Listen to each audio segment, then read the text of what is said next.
This is Girls Stop Playing, a weekly show that empowers Black women to stop playing with their potential so they can live a life that they love.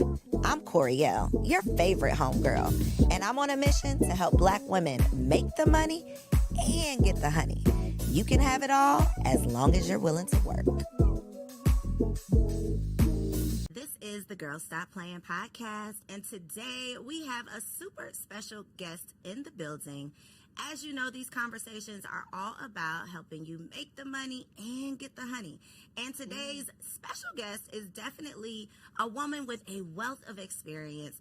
I feel like she's lived several lifetimes, and we are about to get all up in her business. We got my girl Trina Small in the building. Hey, thanks for having me. So I tried to look like really quick, and I could not find it to figure out what episode of Confessions of a Workaholic you were on. Way back in the day. Back in the day. One baby ago. One for kid you? Ago. Yeah. For you, zero kids for me. Yes. No man, no kids, no nothing. Like right. literally. When I say you've lived several lifetimes, all of us have. You know, obviously because we've started in one place, and the journey has kind of taken us, several different places. But it's been such a joy to just watch you evolve and elevate and try all the new things and blossom into this amazing, beautiful woman that sits before us. Oh, thank you. You're so kind. Thank you. And you too. Like you said, no kids. You was out here. Girl. The Single Wives Club, and now whole new life. You in it to win it, honey. In it, trying to win it. Okay, trying to win it. You win it. So, who is Trina today? Like this version of Trina. Introduce us to her. Oh, this Trina is free. Ooh. This Trina is happy. This Trina is empowered. This Trina is so strong, stronger than she ever thought she would be. I like this Trina. Come on, this Trina. I mean, it took a minute to get here, but I love it here. Okay. So I really do. So that's this Trina right now. This Trina is smart. This Trina is confident. Just so many things that I had to really pull in, and it just really showed me who I really was. And I was like, okay, she dope. Life has a way of like showing you what you're made of. Right. Like you thought it was this, but usually you surprise yourself by what you can get through without literally like breaking. Exactly. So the Trina, and I'm gonna find it and link it down below so that y'all can go listen to that episode of Confessions of Workaholic. But back then, I'm thinking that you were like full-time blogging, mom of one, right? Married, mom of one, full-time blogging. Trina now, entrepreneur still. You evolved. Catch me up, because I know you had the blog. Do you still blog? I know you have Super Mom. Yes, Super Mom lifestyle, right? Super Mom culture. Okay, look, Super Mom culture. Yeah. I got all my stuff. You got all your stuff. Yes, I do. Yes, I brought you a little gift today. Thank you. But so the Trina. So yes, I was a blogger. So now. The blog, I'm trying to dust it off, but nobody. It's coming back though, right? It Blogging is kind of it's coming back. So I'm gonna blow the dust off of it. I'm gonna keep that going. I mean, thank God I still get hits, so we still got traffic. But I still blog. Super Mom is like my main thing. That's the Super Mom culture community, empowering moms to feel heard and seen. So that, that took off. We ended up on Good Morning America, 3 times, and The View, and, different things like that. So that's like its own train that it has taken off, doing that. And then I did a little bit of a pivot outside of the influencer world. I'm actually doing like some consulting now, too. Okay. So taking the skills you've honed yourself and the things you were doing for yourself and your business, and now you're able to leverage that for other people. Right. And again, like, just kind of getting back into like learning more about me. Like, I do have a marketing degree, so I'm actually using my degree now. So, that's great. That's the thing. Which is, it goes hand in hand with digital marketing. So I'm doing the marketing thing. And then I'm in a good space where I've been an influencer and an entrepreneur. So that's just like, I know all the sides. Yep. It's like, what am I doing? So, of course, I know a lot of people like you and other amazing entrepreneurs, and then people just call me like, Trina, can you help me do X, Y, Z? Do you know how to do this? And I'm like, yeah, I did that. And they be like, help me. So that's kind of how it started. The power of proximity and the power of your people. Your people. That, to me, I mean, and I feel like I've learned it the hard way because I always talk about I played myself in college. I did not have any internships. I did not do the things that would really intentionally build your professional network. Right. Entrepreneurship, though, taught me that people, like the power of people, a connection is worth more than a check sometimes. You know, it's worth more than a coin, really having a connection with somebody, because that could lead to several coins and several opportunities and things that you don't even see for yourself. Yeah. I get, you know, all the time, I'll just get random emails on so-and-so referred you, you know, and I don't even have to be there. You know how, and I've never pitched. All the stuff that I've done, I have never pitched. Because people will see what you do and they're like, well, give me your pitch template. And it's like, baby, this is me and God out here. God is putting me in position and putting the people around me to lift me up and open the doors. I always say, like, our blessings come from God, but they come through people. And so the fact that you're not out applying for jobs, you're not pitching yourself for opportunities. People are speaking your names in rooms that you are not in. And it's based on your reputation and the work that you've done. That's very important. How have you been able to maintain your reputation? I guess share like some tips for longevity, because you're not necessarily doing the same thing, but you are still in your own lane. You've still been able to evolve. You are still relevant. You still have these strong relationships. So what, I guess, advice or wisdom could you offer for someone who wants to be there? I think the main thing is rock with the people that rock with you. I say this all the time. I think, you know, supporting you, supporting other people, even when you're at a, I don't even want to say a downtime, but when you're like kind of like not plateau, but like you're just kind of resting until, you know, the next thing. Support, pour into other people, listen, you know, share, whatever. And I think that's what a lot of people are lacking. Everybody's so worried about them. Pour into other people. And I think when you do that, then, you know, when it's time to cash some checks, people be waiting. Trina, what can I do? You know, and I think that's important. I've been supporting people from the start, even if they didn't even know who I was. And then they'll come and they'll be like, I remember you posted about X, Y, and Z years ago. Girl, I got so many orders, da-da-da-da-da. So now they're like, okay, Trina, I can rock with Trina. You know, she was supporting me before I even met her or whatever the case may be. And I think that's important. And a lot of people get away from that. Everybody's looking to take. You got to give. You got to make a deposit. It has to be reciprocal. You got to make a deposit before you make a withdrawal. And I think it's just so, like, obvious. Like, you can feel it when somebody is not, I don't want to say they want something from me, because if we're being honest, everybody wants to benefit from any relationship, any partnership. Everybody wants it to be beneficial. But I think the difference is when you know you bring nothing of value, or you might bring something, but you might be stingy with it. You might be selfish with it. You're not really willing to assist or support unless there's something in it for you.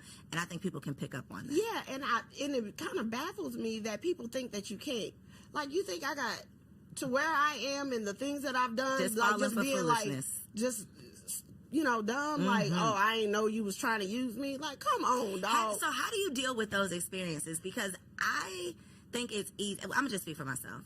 I think that so many things you learn the hard way in entrepreneurship and just in life with relationships, friendships, some of the things you go through and experience and challenges you have with people can make you feel like it's you. And sometimes it is you. Sometimes you are the problem, but not all the time. Right. How do you not internalize multiple instances of things not going wrong? How do you maintain that this is part of the journey, but I'm not going to make this like a part of my identity?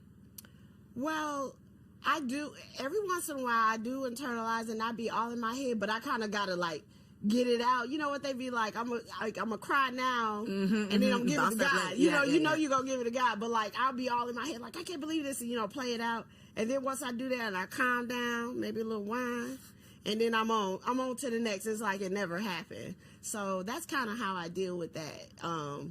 That's pretty much it. Like, and then when what were you saying about like people coming at you like that and things like that? I just be like, girl, what is you really trying to do?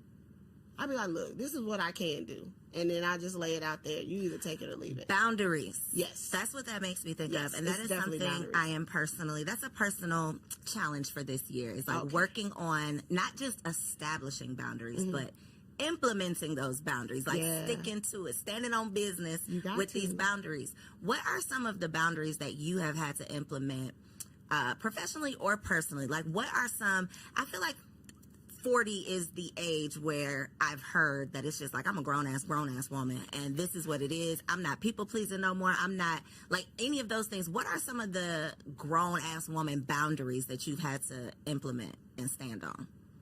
Man, a lot, like, and I'm definitely in the 40s, and I'm good. I just be like, all right, like, and people really be surprised, like, you ain't gonna say no? Like, that's what you want to do. I respect people and what their decisions are, and then I'm gonna respect mine. And so mine are coming into play more so now because I'm single now. Well, I'm gonna use that term loosely, but you know what I'm saying. I'm not married now. Say that. I'm not married right now. So with that being said, girl, the way I be like, bloop, bloop, bloop, bloop, red flag, bloop, like I just be next. Like a video you know game. What I mean? Out, next. You got to go. Like, I can't go play with somebody else. Like, okay, that's what you want to do? Okay. And then I say, I'm not going to stop you. I'm just not going to join you. Yeah. And then it's like, well, what happened? I thought you, no, that's what you, and I decide if I'm going to participate. That's like my thing. So you set the tone. Okay. I think about it. I'm like, I don't think I want to do this anymore. So is that a different version of Trina than not necessarily married Trina, but pre-married Trina? Like Trina back then versus Trina now. Do you feel like your experience as a married woman how is it dictating your experience dating now? Yeah. So being married, I was married 15 years. We got to talk about it. We're going to talk about it.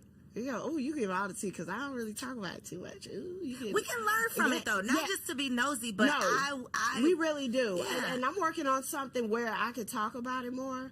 But I think married Trina, because after such a long relationship and 2 kids, what makes you think that I just met you and I'm going to deal with your stuff when if I would do that, I could have stayed where I was. You know what I'm saying? Like, it just don't make sense. The math ain't math. So it don't matter. Right. You do the equation. So if you think I'm going to deal with your foolishness, nah, it ain't happening. And I'm okay with that. I said, hey, this is what I say. I done served my time and I got a T-shirt. I'm good. If I have to ride this thing. Okay. I want to peel back the layers because I just started my blog, everybodylie.com. Okay. It's all about dispelling these myths that we've been taught. So some of the myths, you go to school, you get the good grades, you get the good job, and then you live the good life. Complete bullshit, right? Right. You have to have kids by a certain time because your eggs are drying up and no men are going to want you. Complete bullshit. Yep. One of the other myths or lies, though, is that getting the husband is the hard part. Like, girl, if you could just get the husband. That's easy. But managing the marriage is never mentioned. And as a married woman that's trying to figure this thing out, I realized all of it was a lie. Yeah, all of it. So is. I want to know your experience on this side. So you got married. I'm 1,000% sure you did not enter a marriage with an intent to end the marriage. Yes. So when did it, or what were like the moments where you realized, okay, wait a minute, this is not what I thought I was signing up for. This is not what I expected this to be. Like, what did that look like for you? Whew, girl. So that was a journey. Again, I really, like most, I would say Black people in general, men and women, we don't have a lot of examples, which is number one. So we're kind of doing it. We got pure hearts and great intentions, and we really try our best. Like you said, we're listening to all this. Marriage is hard work. You could do it.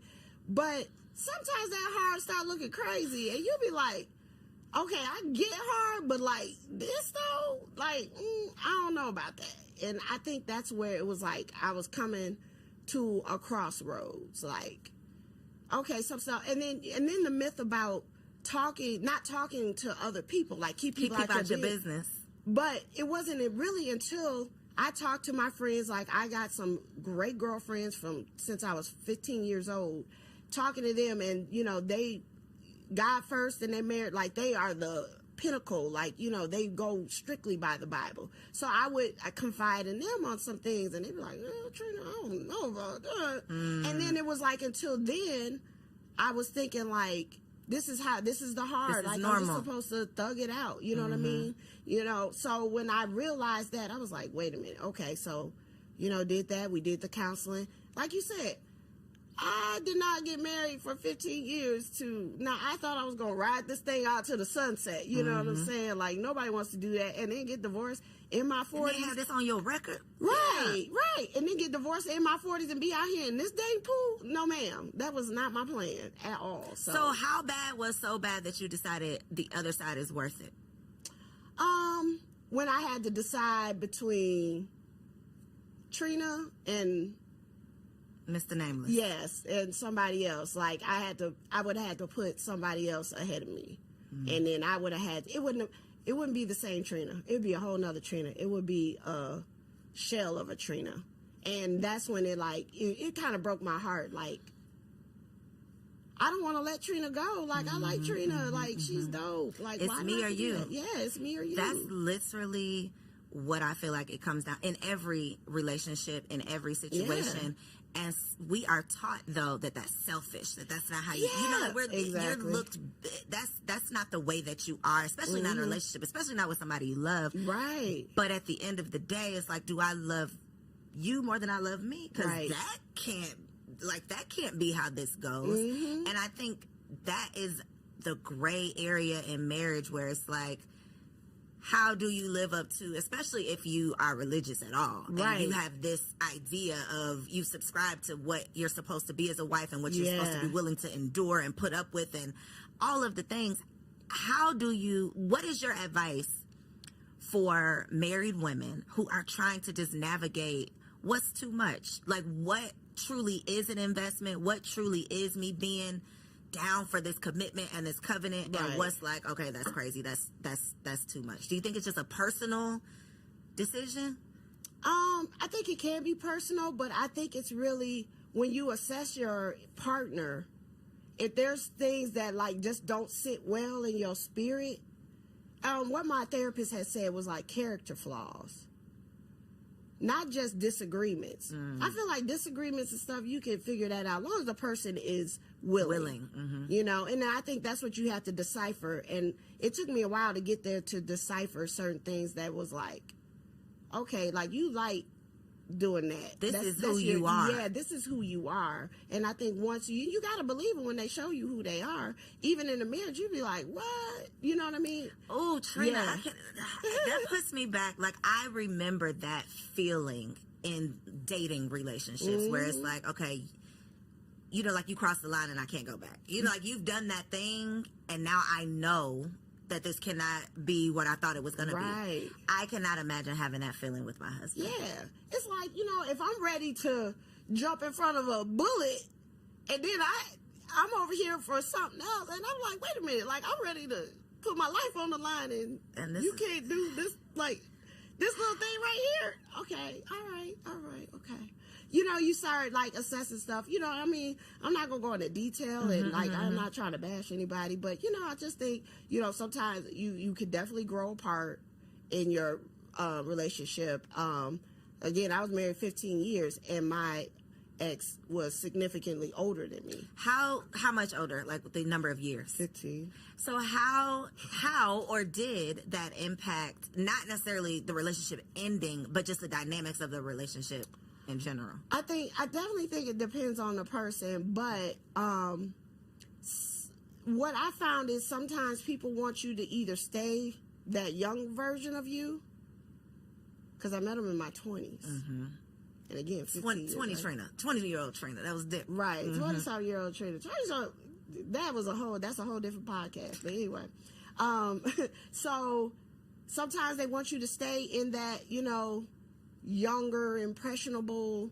But I wasn't that impressionable. I'm from Chicago too, so you know what I'm saying. I ain't that impressionable. But you grow up. You know, I went all through my 30s and stuff. So you know, went through all that, and then you know, you turn around, especially after having kids, and you like, you know, you're a different person. And some people, they want to go back to, you know, some people want you to stay where you are. And some people, when you grow up, they don't like that. What do you think was the biggest disconnect as far as the dynamics of your relationship? I think entrepreneurship is a very, that's a transition where what it literally requires of you to be a successful entrepreneur, it ain't what it requires to be an employee. It ain't what it requires in any other position. Like what it calls of you. it's a totally different version of you. Yes. And the same with motherhood. The Right. version of you that is required as a mother, completely different from who you were able to be as a single, or not a single woman, but as a childless woman. Yes. Which of those versions do you feel like caused the biggest stress in the relationship? I do think it's business. I think entrepreneurship, even though I had the physical support, but I think when things start turning and you start making, boss moves, sometimes it can ruffle a little feathers here and there. And again, if they like you over here, being good with this little bit. Now, when you have all of this, it's a different beast. Yeah, and then all eyes are on you and attention and stuff like that. And sometimes that could, that definitely could drive a wedge. I've had this conversation with, and not to put you, Trina, in a box, but where you are right now in life, successful. I don't want to say boss shit because I feel like that has negative connotations. He's a successful black woman who has evolved, right? Which is the goal, right? To succeed with something and to evolve, become a better version of yourself. That woman is a threat to a lot of these men. Yeah. A lot of women just like you end up in this same position where they have had to walk away from a marriage because it was me or you. It was, this is who I am. Not even in this season. This is who, God is calling me to be. This is who I've evolved into. And you can't handle this version. You don't like this version. You want to compete with this version. You jealous of this version. You want to control this version. Or you want to disrespect this version by going out, finding another, it's literally these same things over and over, which is why I'm not just sitting here being nosy, but I'm really trying to figure out, is it, this was just not a good match? Is it, these are some ways that you can evolve together with your partner? What is the solution in all of this? You know what? And I've definitely laid there many of nights trying to figure it out myself because it was like, math ain't math. Like, what is the problem? Like, what is it? We're a team, you know what I mean? So you really just I think some people, it just brings out certain things in life, brings out certain things in people. And then after they start showing you stuff, it really becomes like you bumping heads. I'm just trying to be great and do this for our family. That's how I look at it. And not to say that at the time that he wasn't happy or anything like that for me. I'm not saying that. But I do think certain things come up where it's like, the wife role. It's like, but you're still my wife or whatever. And it's like, but I'm grinding right now. Like, we got this. Like, it's so was that a challenge? Okay, so being 1,000% honest, and only you know this answer, right? Yes, it was a challenge for him, obviously, because he saw you as this. I want my wife doing this, and you didn't do X, Y, Z. Where was you at? Was it a challenge for you personally to not necessarily balance, but stand in both roles as the entrepreneur who, as we know, you got to do whatever the business requires of you today. You don't even know what that's going to be, but you got to be willing to do it. Was it hard for you to balance that role and responsibility with being the wife and being the mom and maintaining the house and doing whatever you even felt like you were supposed to do? Yeah, I did a lot. So when everything started popping, like the Good Morning Americas, moving into the warehouse, getting thousands of orders out, I still was trying to, I had got food prep to make sure that they had food. Like, I still was doing that stuff and, still managing our house because I didn't want us to miss a beat. Cleaning people coming. Like, I just had everything set up. I even, the girls was in the mix. I was, get your bags, get your toys, your iPads. We're going to the warehouse. We got work to do, And I would pack them up. So I thought I was doing pretty good. And, still giving, I would involve my ex in things and stuff like that. But, everybody don't want to be involved. And I'm not saying that he didn't want to be involved. But I'm just, it happens to a lot of people. Like, we think we started family business. We want the family to come. All the family don't want to come. So we just have to be honest with that. And that's okay. I don't think nothing's wrong with that. And even with that, too, sometimes the best role for a spouse is to just be that support. Hold the baby down. So when you hold the baby down, I'm going to miss the baby when I come home and we could do our thing, So was there ever any point in either of the businesses where you all were working together in the business or not really? No, not really. Because That's one thing I did know about him. Like, we did not work well together. So yeah. You feel like you knew that before y'all got married? Yeah, kinda. What does that look like? That means like y'all have a power struggle. Like, what makes you say that? Yeah, because like we kind of did the kind of the same thing, but he was more on the corporate end of it. But Okay. I did, you know, I'm doing social media, but he was marketing for, you know, a company.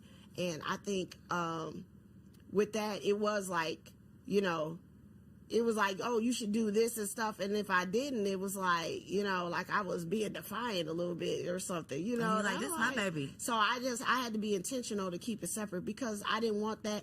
Again, I didn't want that to be part of the. I didn't want it to be all business. And so I wanted it. I knew that was better to keep it separate. Let me just handle this. You keep the girls. I'll let you know when I'll give you a task. If, you know, and if you don't want to do it, then that's fine. But let me decide, you know, what role I would like you to play in this, you know. And I get it, you know, people want to help or they want to be a part of it. But I think that was probably the best thing because I probably would have been in this space a lot sooner if I didn't do that part. If you didn't have that boundary. Yeah, I had to set that. Okay, last marriage question, and then we're going to move into motherhood. Okay. Being in your seat where you are right now, what is your advice? Your little sister comes to you, she like, sis, I'm about to get married. Do you think I need a secret stash? What do you tell her? Oh, geez. Well, being a divorcee, I would say yes. Okay. Because that's the part that people aren't talking about. That financial. Technically, I've been a stay-at-home mom for 9 years. And now I'm divorced. I ain't had to pay no bills. You know what I mean? Well, since I've been at home, I mean, I did the kind of first half of our marriage until I quit. But, like, that was a big deal. It's one thing, you know, especially being an entrepreneur. Money is fluctuating. We in a recession. You know what I mean? I felt like I was printing money a couple years ago. Now I'm like begging, like, you know, please help me. I'm poor. With a sign, you know, we'll work for Supermom or something. You know what I mean? So I think that is the thing that no one talks about. Like, you know, I had to go get another house. I had to move. I had to, you know, now I'm paying bills. And I'm like, these bills really do be coming every month, you know. And, hey, that was a blessing. And I'm so thankful for that. You know, in my previous relationship, that I had that opportunity because I know a lot of people, you know, all the discussions now, 50-50 and all that stuff. Shoot, I'm like, this is the ghetto life right now. Like, I'm paying all the bills. Adulting is I got to make sure. Girl, I remember when my phone got cut off. My cell phone had got cut off because I wasn't used to paying the bill. You just forgot this bill and was then, still like, coming. I had saw something come across, and I was like, you know, they don't mail bills no more. And I wasn't even thinking about it. Next thing I know, everybody was looking for me. My niece come knocking on the door. I was like, what's up? She was like, girl, I've been calling your phone. Said I was like, oh, let me go. I do have to pay that bill. I got to go pay it. It wasn't that I didn't want to pay it, but it's like, why they come every month? So I would say, you know, be smart about it, save it, have a plan. And you don't want to plan for a divorce. I never planned for a divorce. I was just thrown into it. Like, you know, like, what? Okay. You didn't initiate it.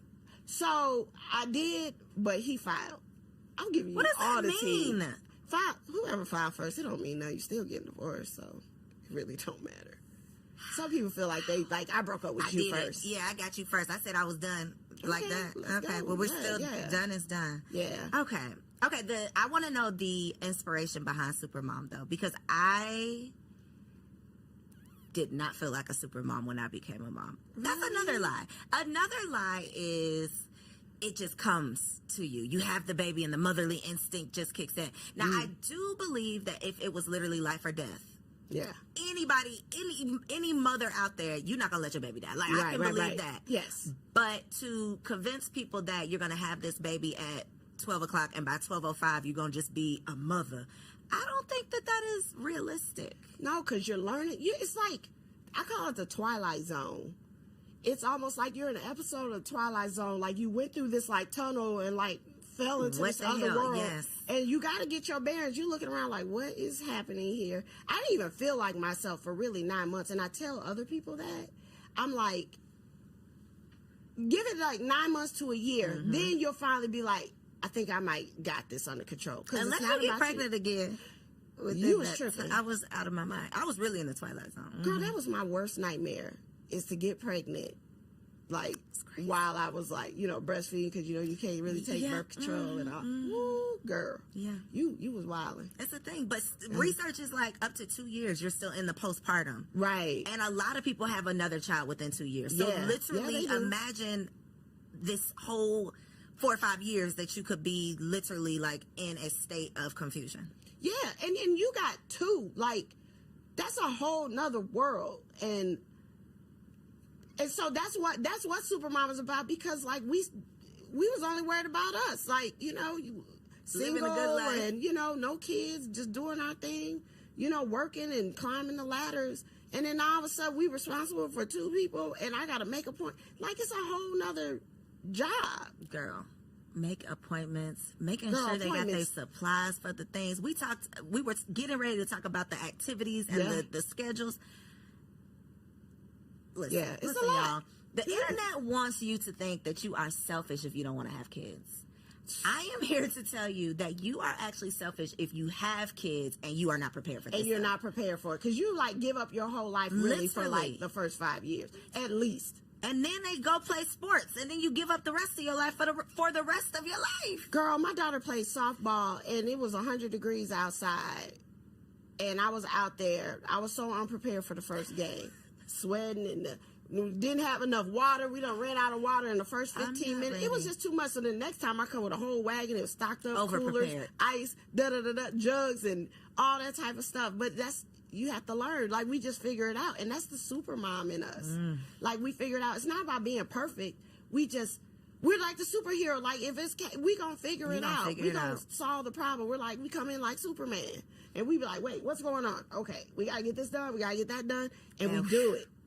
We do it. We make magically done. It's magically done. We know it's almost like magic. It's magic to everybody else. Everybody else, but except for us, we know we was up, all overnight. Girl, I be pumping balloons for birthdays in the middle of the night. I set my alarm for 3, so when they come out in the morning, they got balloons. And, we be doing the most. It's like the secret life of moms, like the hidden. I put on Threads a couple weeks ago, like there needs to be like an Olympic mom, like changing the baby diaper, getting the babies ready for school. Yeah. The way that I'm sweating by the time I get my body into the car in the morning, like packing the lunches, getting the kids ready, putting the hats on, picking up doing all of the things. I'm literally dripping sweat.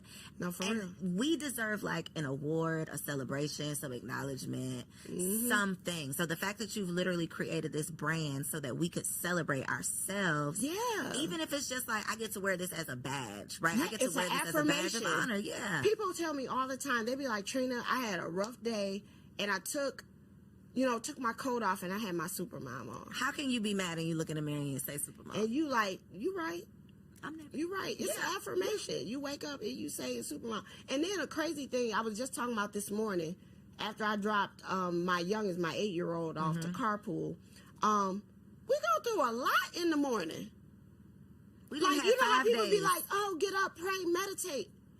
I want to so bad. But, it would require me to get up at like 5 in the morning, which is okay. I'm working on it. I'm working on it. But, like, once you hit the ground, or don't let a kid get up before you. That part. Your day has started before you are even awake. It's Only like the craziest concept. Yeah. I am at work and I'm not even awake. Exactly. And then, like, you don't even have time to pray and meditate. Everybody be like, oh, I start my morning. Girl, please. I be like, thank you, Lord. And that's about the only prayer I get until I'm about to lay my head back down at night sometimes. Because as soon as you hit and then I got my teen over here, my 13-year-old over here having a whole nervous breakdown because her edges ain't laying how she want them to lay. I can't. How is it? So I'm boy mom down over here. Boy. You're girl mom down over there. I do not envy you. I'm scared of girls. The reviews on girls have come back real, not so Do great. not recommend. Do not recommend. It's real ghetto over there. How is it raising a daughter in this Instagrammable influencer sexy red society? I hope we left Sexy Red in 23. I don't think we did. Well, she pregnant now. Look, I guess I'll send her some Supermom. Sexy Red. Right. Look, we no shade, sexy. No, we got shade. you. We got you with the Come Supermom. on. So, I will say that I'm blessed. My girls are really dope. Okay. They Okay. are That dope. matters. They are dope. They like my little homies. I have to check them every once in a while. You know, I have to get nose to nose sometimes. But they're really good, and I'm really blessed with that because, again, they went through that divorce with me, and, you know. Do you think that made y'all closer? It definitely made us closer. We're like a team. Like, we are like ride or die. Like, we locked in like that. We ain't locked in and no switching up. Like, that's us. And, you know, I had to have these hard sit-downs sometimes because when you got a 13-year-old, they make their own opinions. They watching stuff. You know, you might not think they're listening, but they might be listening. And I was really trying to make, you know, protect them like, oh, everything's fine. And then sometimes they would come in, they would catch me crying and breaking down. And there were sometimes I just lose it, you know? Like, I had enough for the day. Like, I just had to deal with X, Y, and Z. And, you know, I got lawyers and, you know, this and that. All type of stuff going on. And I still got to be a parent. Like, I still got to get y'all ready for school. I still got to wash and comb y'all hair. But I'm fighting. I got a dumpster fire right here, but it's going to have to wait until I get done with this. How do you find the balance between, because I feel like a part of the disservice that our parents did was wanting to appear perfect. They didn't let us see them cry. Let me just speak for myself. My parents didn't let me see them cry. They didn't let me know that there was something wrong. They were going through something. And I think that when you see this perfect parent, you grow up to have this expectation of yourself. Yeah. I should never be sad. I should never struggle. I should be strong. Yeah. How do you find the balance, especially with girls, of I want y'all to understand this is life. Let me explain it. Let's talk about it. But I don't want to put this on you. Like, I don't want this to be a burden on you as a child. How do you balance that? I'm just very honest with them, whether they like it or not. Like, I've had some crazy conversations, but I'm just 100 with them. You know, I'm not going to, you know, give them super raw, but I'll try to, you know, say it the best way. You're going to give them the real. It might not be raw. Yeah, I'm going to give them the real. And I'll be like, look, this is what it is, you know. And I had to do that because otherwise, I think if I was sugarcoating it, I didn't want them to think like, you know, we would be going back or like this is just temporary. I had to, you know, I had to tell them, like, no, like this is our new life now, and this is how we're moving forward. And you know, we're a team, and we gotta, you know, I talked about even in our home, like, you know, I had to cut back on a lot of stuff, and I had a cleaning lady, you know, first world problem, so I don't have a cleaning lady no more. So I'm like, y'all, we gotta all pitch in. We the cleaning ladies now. Yeah, we the cleaning ladies, and you know, they understood it. I was like, you know, we all gonna have to have responsibilities, and it's like they got cool with that. Even Harper, you know, she just turned 8, like she was understanding. So she was 6 when we started the divorce, so she even knew and stuff like that. And it was so funny though, then her response to everything, so when you gonna get us a new rich daddy? Okay, wait, but their dad is very much still... He's still, yeah. So is that... Do they be mad at their daddy? Like, how? Because I just know they have their own minds, their own attitudes, their own opinions. How do they manage that? Because they obviously want to see mama with somebody rich. Well, right. That was my youngest. And she said, I was like, oh my God. But I was like, from your lips to God's ears. That part. They do good. They go with him. He's very involved, and so, you know, they manage it. They make it work. Yeah. I don't think they're mad at anybody. I think, you know, they know it's different now, but you know, I think they see it coming together. We're still new in this. We're just a little over a year into the divorce, so they're doing great. You know, they go with them, they thug it out. Kids are more resilient than we give them credit for. That part. We be the ones that be We be the ones messed taking up. all this stuff. And, you know, at first it was really, you know, them crying and me crying. It was a lot. But now we're at this place where they be like, oh, okay. Like my oldest, she'll write in her calendar, this is when we go with, you know, she be planning. She'd be like, oh, this your weekend? Okay, I want to go to Avalon. I'm going here. Can we go to Main Event? Like, she be making all her kids plans. be benefiting They from do. these 2 separate households. I mean, now let me not say it like that.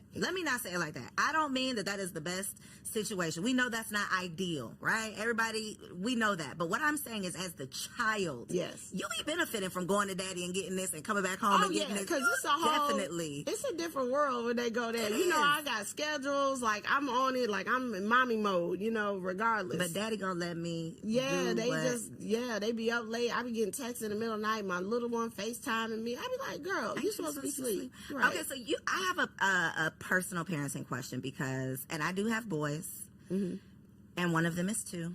We know what they say about these terrific twos. They are not that terrific. Yeah. And I am worried that it's not just a 2-year-old thing. I'm worried that, is this him? So when you say I'm blessed, my girls are just really great, were they always just really great, or did they become really great? No. Give me some hope. My second one came out gang banging, like what? Like, you know, GD's gonna came through the door. Yeah. So she was very much like that, and like, you know, running, tearing up stuff. Like, would just embarrassing sit there. You in public? Like, I would be like, hand me the remote, and she'd go to hand it to me and then throw it over my head. Like, she was on one. And then it just switched one day. And did you beat her? What did you do, No, Trina? What did you do? I did not Tell us the beat truth. my Because kids. people never talk about when your kid is bad, what do you do? When your kid's embarrassing, Yeah. what do you do? I don't want a kid to get beat now, because I was beat like a Hebrew slave. But It was different generation. I know, but at the same time, I think sometimes, every once in a while, you might have to get that little tappity tap. But I'm not I try to stay away from the parenting stuff. But Listen, sometimes they that not might gonna be cancel what you they over here. understand. That might be what they understand. And I'm not saying like it has to be ongoing, but sometimes you got to give them a little shock value, because life ain't gonna go sit in the corner. Life gonna knock you down. It's gonna So tear I you gotta up, knock or them you're gonna down. be in jail behind bars and telling somebody something, you know, in another 10 years. So sometimes you gotta show them that this is the bad side, you know, and you gotta know your kid. If you tell them multiple times that you can't get them to stop doing something, you might have to take another approach. For my oldest, timeouts worked great for her. That she was just devastated if you told her that she had to stay over there for a while with nothing. You know, I mean, of course, What they worked end with up the going to little sleep. one? The little one, no, her daddy. I would be like, well, I'm leaving, and just don't tell me nothing, you know. So she got a couple taps here and there, you know, but she got my it together. dad. I mean, not my daddy. His daddy gonna have to just rip him up once. Yeah, you one might or two have to, times. like, you know, and like I said, I get nose to nose, and they be like, that's the worst thing ever for them. I'm like, I didn't even do nothing, but I can. Yeah. I just want you to know that I can. That I can, you know, and I tell them stories. I be like, oh, your mom used to get with him now. Don't blame me. Yeah. Because it's, and you know, I'm trying to subscribe to this, not gentle parenting. I'm trying to subscribe to intentional parenting. I just want to think before I do things. I don't want to be reacting to you. I want to just be emotionally intelligent, still in my parent role. That's the type of parent I'm trying to be. Yeah. But when I'm in public, my pride, you know, it's just like you got to embarrass me in front of these people. You were judging all them other moms, like, why is that kid hollering? You know, you'll be quick. Single, childless women are quick to, oh, you need to get him. Oh, you need to, baby. But when it's your him, when he is yours, it's like a totally different. Let me tell you what I used to do. I used to step over her in the store. Fall out if you want to. Good Girl, luck. bye.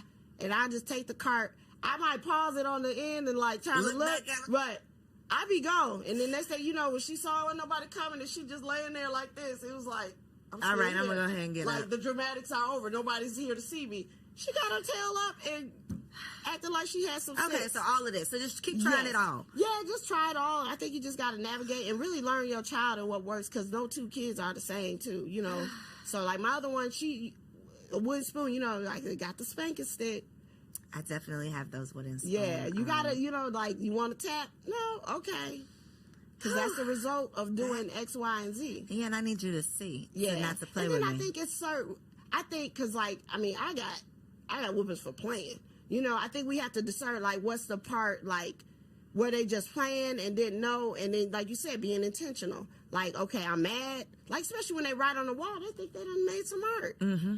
And it's being able to not be the child. That's what parenting is. It's growing up. Yes. It's you not grown. behaving like a child. Yeah, Right. you really raising yourself as you're trying to raise these kids. Right. So my last question, because another part of the reason that I'm scared of girls is because of my mommy issues, because of the relationship I have with my mother. Okay. Yeah. And it just is repeated relationships of like our lineage of women and daughters. That's just what it is. Really? Okay. Yes. I'm Awful. sorry. in my research, I'm realizing this isn't that uncommon. And I'm learning that too. It's a thing. Because me and my mom was like this. So like, this is what I wanted to ask you. What are you either repeating or moving away from as far as how you were raised? Like, what are some of the things? Because I think a lot of us, when we are not evolved or matured or trying to be intentional, we end up just repeating what was done to us because that's what's normal. That's our example of how you do things. Can you identify any of the things that you're like, I'm intentionally doing this different? So what I'm intentionally doing is being 100 honest. So they know, like, my mom tell me something, it's good as gold. You know, I want them to know I got their back. I always tell them, I said, if somebody's running late, trust me, if I'm not there, I'm looking for you or somebody's coming for you that you know. And I tell them that all the time, you can rest on that. Because that was one of the things, you know, back in the day, with, you know, no phones and stuff. My mom was working like second shift and stuff. Sometimes people didn't show up to pick me up. They said they would. There was no cell phones and, you know, your alarms going off during the day to remind you. If they didn't look at the clock, they just kept going. And I would be at the school with the janitors. You know what I'm saying? Because back then, us used to just bounce. And I'd be at the playground. So that's something that, you know, I tell them. I'm honest. I try to keep the communication. So, like, me and my oldest, like, we kiki with the drama and stuff like that. Like, she'd be like, girl. I'd be like, bruh. Like, I'm your mom, but, you know, I let her slide, you know. How so do you find the balance in that, though, too? Because how do you be friendly with your child, but still be able to... Yeah, but don't play with me. I probably let her slide way more than a lot of people would, but I think that's more of my personality, because she'll send me a text and she'll start out, sis. But that works for y'all. That's what I think is important, and then too. I check her, and then I go into whatever she was talking about. I was like, girl, who you calling sis? You know, just to kind of remind her. But Let me remind you who you are. Our little, you know, like our little thing. So, you know, I don't get on her too hard, but I always say, like, I'm your mama, right? You know, so she'll tell me about this, the little boy drama, and who broke up and who together and stuff like that. I want to keep that, because I be like, so then I get to see, then I can put clues together and find out figure out what you're doing. Yeah, and I'm gonna figure out what you're doing. So, you know, that part helps. And I think just doing stuff with them too, they're included in a lot of things that I do, and we just have a good time. And I think them seeing me with my girlfriends, my oldest said, like when she says little stuff, it just really makes me proud. Like, makes me feel like I'm doing this. I'm doing it. I'm really doing it. She said, I hope I have friends like you have friends when I get older. Because she knows, like, and my friends, we all had kids around the same time. So now she has, like, these play cousins. Friends, yeah. And so they be so excited when I say I'm going to so-and-so's house or so-and-so house. So they get to kick it, like, all the time. Like, we go over there, like, somebody can have a house party. They'll just be up in a room tearing up stuff while we down there having a good old time. And they love that. So, like I said, that's like my squad. Like, we crew. And that's how I will say 100% they feel like we just like a little team. Like, we like a little girl squad. That is something that so many grown women find themselves searching for, is like community and like somebody actually cares about me. I belong somewhere. So the fact that you are cultivating that in your home. Yeah. Super mom shit. Yeah. That look, she ain't just selling it. She's living this life. I'm trying, and you know, and one thing that I've never done, I don't judge anybody on how they parent. Even when I was baby shopaholic back in the day, you know, it's just, I always try to create these fun spaces, because everything ain't for everybody. And how I roll with my kids might not be. Now, there's some kids, like, I never told my kids to say, auntie or TT or Mr. and Mrs. And so sometimes we'll get around people and they'll be like, it's Mr. John or whatever. And then I have to check them, because then they're like acting like my kids are rude. I was like, hold up. We don't do that. We don't do that. And I'm like, you know what? I started saying, like, you know, so now they do it. They do say Mr., you know, they'll say Mr. Corey or Mrs. Coriel and, you know, stuff like that. So they will do that now. You know, that's an up north thing. Side note, because me and my husband have this conversation where he grew up saying yes ma'am, no ma'am, Yeah, no no. sir, no. We don't do that, and I We think don't. it's because our people ran away from that in the South, and Yeah. they taught us we don't do that. Yeah, we ain't gotta look. We ain't gotta. We gotta do all that. equal up in here. Yeah. I'm not no ma'am and yes ma'am, And yeah. I think that's what it is. So yeah, my kids don't say ma'am and sir and stuff. Now my 'Cause little we one down do. here in the South now. Yeah. And my little one, she's funny because like she would go to the store, so she know who got all the free cookies, balloons, and stickers, right? So she would go in the Publix and like the free cookie, it'd be a woman. She'd be like, "Sir, can I please have a free cookie?" And so, because I make them ask for things, like, you know, like so they can learn to talk to people. And so she was doing that all the time. So that used to, like, I used to be rolling. I'd be like, she don't Ma'am, understand. she's trying to. She called the woman sir. I was like, oh. Because like probably the last one she heard, she was like, well, I'm going to just say sir. Say one of them, yeah. It's one of them. Like, it's going to be something Love good. it. You're definitely mom goals. Oh, listen, I'm just out here Figuring it out. I'm figuring it That's out. the other secret, y'all. Ain't nobody got it figured out. Yeah. Ain't nobody got it figured out. And I don't even think there is a figuring it out. It's just like No. a journey. It's It is- like, it's this a journey. is what I'm doing today. Yeah. Tomorrow, I might have to do something totally different. But Yeah. today, I'm going to try this and let's just hope for the Yeah, best. and you know, and I tell my girls again, you know, we're I call it recalibrating. Like, you know, we're getting accustomed to this new life because it's new for them, it's new for me. You know what I'm saying? I lay next to one person for a long time.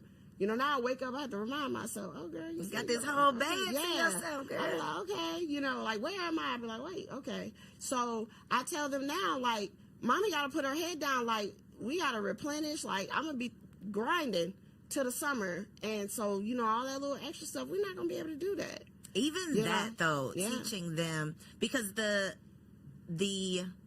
joys of being able to spoil your kids, Yes. that's amazing. But the downside of that is sometimes they don't get to see how hard you work for things. They Right. don't have to work as hard for things when everything is just given to them. Right. So I think them seeing both sides Yes. right now while they are still under your protection and under your care, and you can explain things to them, like the women that they are going to be Yeah. because of the woman that you are become. Like, you're not even necessarily some of the stuff you're doing on purpose, but you're really just being it, and they're seeing it. Yeah, I mean, I had to. And, like, I didn't have a choice because, like, for real, like, this last couple of years was really hard. And, like, to have my kids in tow to do this, and they're watching their mom, like, rebuild her whole life. We left with no furniture.